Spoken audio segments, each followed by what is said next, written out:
బీజేపీకి తెలుగుదేశం పార్టీతో పొత్తు పెట్టుకునే ముందు అంటే వాజ్పేయి టైంలో కొంత వాళ్ళు నీకు ఎస్టాబ్లిష్ చేసుకున్న మాట వాస్తవమే. ఎప్పుడైతే టీడీపీతో పొత్తు పెట్టుకున్నారో ఆ తర్వాత నీకు మొత్తం కేడర్ అంతా టీడీపీకి టర్న్ అయిపోయిందని చంద్రబాబు గారు తన రాజకీయ చతురతతో మొత్తం బీజేపీని కూడా లాక్కున్నారని అట్లాంటి విమర్శలు వినపడినాయి.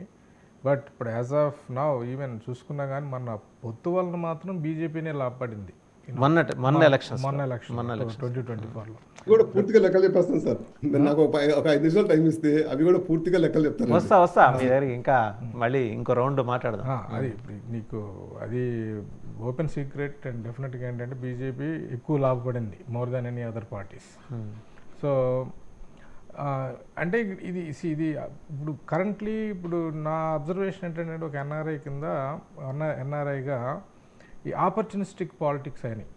ఇప్పుడు సింగిల్ లార్జెస్ట్ పార్టీలు కూడా నీకు ఫైట్ చేసి సొంతగా నీకు గవర్నమెంట్ ఫామ్ చేసుకోవాలనే సిచ్యువేషన్లోకి వెళ్ళిపోతున్నాయి గోయింగ్ ఫార్వర్డ్ చూస్తామంటే. ఇప్పుడు జగన్మోహన్ రెడ్డి అప్పుడు వైసీపీకి గవర్నమెంట్ ఫామ్ చేశాడు, అది డిఫరెంట్ స్టోరీ. యంగ్ డైనమిక్ ఏదో దేశానికి వాళ్ళ డాడీ లాగా ఆంధ్రప్రదేశ్కి ఏమైనా మంచి చేస్తాడనే కొన్ని ఎక్స్పెక్టేషన్స్, అసలు తన పరిపాలన ఎలా ఉంటుందో ఎవరికి ఏం తెలియదు, ఇట్లాంటి రకరకాల ఎక్స్పెక్టేషన్స్ రకరకాల దీంతో అప్పుడు వైసీపీ కొన్ని మన అన్ని సీట్లు ఇవ్వగలిగారు. కానీ ఇప్పుడు ఆ పరిస్థితి ఇంకా గోయింగ్ ఫార్వర్డ్ ఉంటుందని చెప్పేసి కూడా నేను అనుకోను. సో ద సేమ్ టైం ఏంటంటే ఇప్పుడు నీకు జనసేన పాయింట్ ఆఫ్ వ్యూలో చూస్తే ఇప్పుడు మా వల్లనే ఇన్ని సీట్లు వచ్చినాయి, ఇప్పుడు మేము గెలిపించామనేది డెఫినెట్గా చెప్తారు. ద సేమ్ టైం టీడీపీ లేకపోతే జనసేన ఎక్కడ అనేది వాళ్ళ వాదన. సో ఇర్రెస్పెక్టివ్ ఆఫ్ ఇట్ అన్నారు కదా, నిలబెట్టాం అంటే మ్యూచువల్ బెనిఫిట్ కదండి. 100% ఎవరైనా చెప్పినా కానీ జనసేన నీకు 200% టీడీపీకి నిలబడింది. There is no doubt. 100%. ఎందుకంటే ఇప్పుడు చంద్రబాబు నాయుడు గారు జైల్లోకి వెళ్ళబోయే ముందు వరకు కూడా ఇక ప్రతి మచ్కి టీడీపీ క్లోజ్ అన్న సాంకేతాలు నీకు ఆంధ్రప్రదేశ్ మొత్తం మీద వినపడినాయి. ఇప్పుడు అలానే నీకు అది కరెక్ట్ అంటే దాన్ని మనం చెప్పలేం. ఎందుకంటే ఇప్పుడు స్టిల్ ద టీడీపీ ఆ రోజుకి 40%, 39-40% ఓటింగ్ ఉంది. ఇప్పుడు చాలా స్టాండర్డ్ ఓటింగ్ ఉంది. ఇప్పుడు వీళ్ళిద్దరు రియలైజ్ కావాల్సిన విషయం ఏంటంటే ఇప్పుడు జనసేనను కూడా అంత అండర్ ఎస్టిమేట్ చేసే పరిస్థితి లేదు. ఇప్పుడు డే బై డే ఏంటంటే ఇప్పుడు వాళ్ళ గ్రాఫ్ కూడా పెరుగుతుంది, ఓటింగ్ శాతం పెంచుకుంటున్నారు. సో వాళ్ళు పనిచేసే తీరుతో ఏంటంటే ఆ మినిస్టర్స్ కానీ ఇప్పుడు పవన్ కళ్యాణ్ గారు కానీ ఆ పనిచేసే విధానంతో ఏంటంటే ప్రజల మెప్పు పొందుతున్నారు. నీకు ఎప్పుడైతే నీకు ప్రజల మెప్పు పొందారో ఇప్పుడు ఆటోమేటిక్గా ఏంటంటే నీకు ఆ నిబద్ధతకి ఒక డెఫినెట్గా ఏంటంటే కొంత శాతం అనేది ఆయన ఇంకో మాట అన్నారు, ఇంకో 15 ఏళ్ళు మీరే ఉండండి సార్ సీఎం. అది ఓపెన్ గానే చెప్తున్నాడు కదండి. అంటే మొన్న అంతకుముందు 10 ఏళ్ళు అన్నాడు, ఇప్పుడు ఇంకా 5 ఏళ్ళు ఇంకా గ్రేస్ పీరియడ్ పెంచినట్టు. నీకు బేసిక్గా ఏంటంటే మరి ఇంకా అంటే జన సైనిక్స్ ఈయన ముఖ్యమంత్రిగా చూడాలంటే 15 ఏళ్ళు ఆగాల్సింది. బేసికల్లీ చంద్రబాబు నాయుడు గారు అండ్ పవన్ కళ్యాణ్ గారు వాళ్ళు ఒక మ్యూచువల్ అండర్స్టాండింగ్తో పనిచేస్తున్నారు.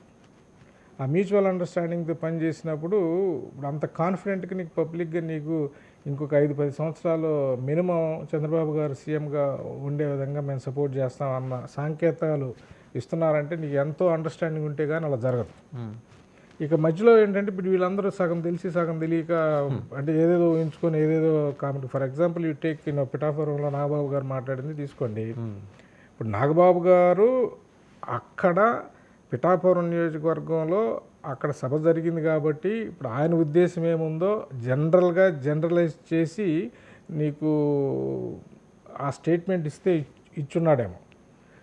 అలా అని ఇప్పుడు మనం డెఫినెట్గా నీకు వర్మ గారిని ఉద్దేశించి ఇచ్చాడా అంటే ఇప్పుడు అది చూడటానికి వినటానికి ఉంది. బట్ హై లెవెల్ ఏం జరిగింది అనేది ఎవరికి తెలుసు. అసలు డిస్కషన్ ఏంటో, అసలు ఆయన ఉద్దేశం ఎలా ఉందో, ఆ ఉద్దేశం ఆయన ఏ ఉద్దేశంతో అన్నారో, కంపల్సరీ వర్మ గారిని హర్ట్ చేయాలని అన్నారా అంటే ఇప్పుడు బేసిక్గా ఇప్పుడు నాగబాబు తెలియదు అంటారా, వివేకం లేదంటారా?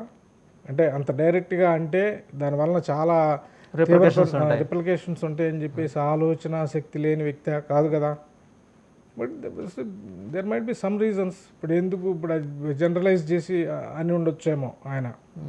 వర్మ గారిని. కాకపోతే ఏమంటే దానికి అంత ఆ స్టేట్మెంట్కి మనం అంత ఇంపార్టెన్స్ ఇవ్వాల్సిన అవసరం లేదని నా ఒపీనియన్. ఎందుకంటే బేసిక్గా ఆ సేమ్ నియోజకవర్గంలో జరుగుతుంది, ఆ ఊరిలో జరిగింది కాబట్టి సభ నీకు దానికి అంత ప్రాముఖ్యత కానీ దానికి అనవసరంగా ఎక్కువ ప్రాముఖ్యత ఇచ్చి ఏదో రచ్చరచ్చ డిస్కషన్స్ పెట్టుకొని అదంత మంచిది కాదేమో అంటున్నాను. రెండు ఎందుకంటే పార్టీలకు కూడా రెండు పార్టీలు కూడా ఇప్పుడు మా తర్వాత చూడండి కట్ చేస్తే ఇప్పుడు చంద్రబాబు నాయుడు గారు అండ్ పవన్ కళ్యాణ్ గారు ఇప్పుడు అసెంబ్లీ సెషన్స్ తర్వాత నీకు వెళ్ళి మాట్లాడుకున్నారు కదా, అది మీ టీవీ వాళ్ళందరికీ తెలిసిన విషయమే కదండి.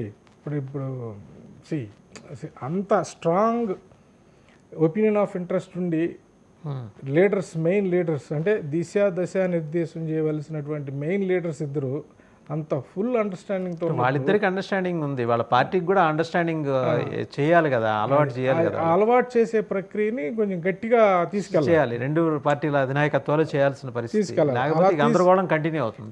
గందరగోళం కంటిన్యూ అవుతుంది. నీకు అపోజిషన్ వాళ్ళు కూడా నీకు దాని అడ్వాంటేజ్ తీసుకుంటున్నారు, అడ్వాంటేజ్ తీసుకొని ఇంకా ఎక్కువగా గ్యాప్ పెంచడానికి ట్రై చేస్తుంటారు. అట్లీస్ట్ ఇప్పుడు ఈ కేడర్లో లోకల్గా. సో అది రాకుండా చేస్తే నీకు వండర్ఫుల్గా ఉంటుంది.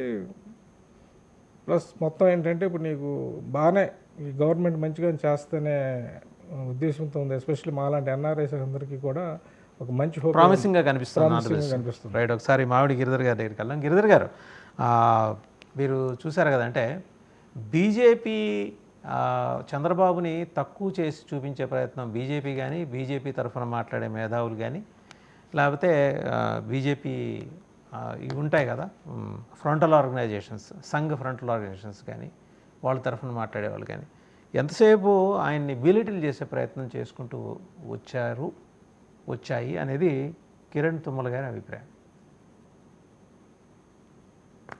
ఆయన అభిప్రాయం నేను ఆయన విజ్ఞతను వదిలేస్తాను. కానీ పరిస్థితి ఏంటంటే బీజేపీకి ఇక్కడ ఏమి సీన్ లేదు, బీజేపీ ఇక్కడ చంద్రబాబు నాయుడుతో పొత్తు పెట్టుకుంటేనే గెలుస్తుంది అన్నటువంటి వాదనని తిరగరాస్తాను నేను. ఇప్పుడు బీజేపీ లేకుండా చంద్రబాబు నాయుడు గారు గెలిచారా? బీజేపీ వాళ్ళకి ఓట్లు ఇచ్చింది నేను అనట్లేదు. బీజేపీ వల్ల ఆయనకి ఏదో లాభం వచ్చింది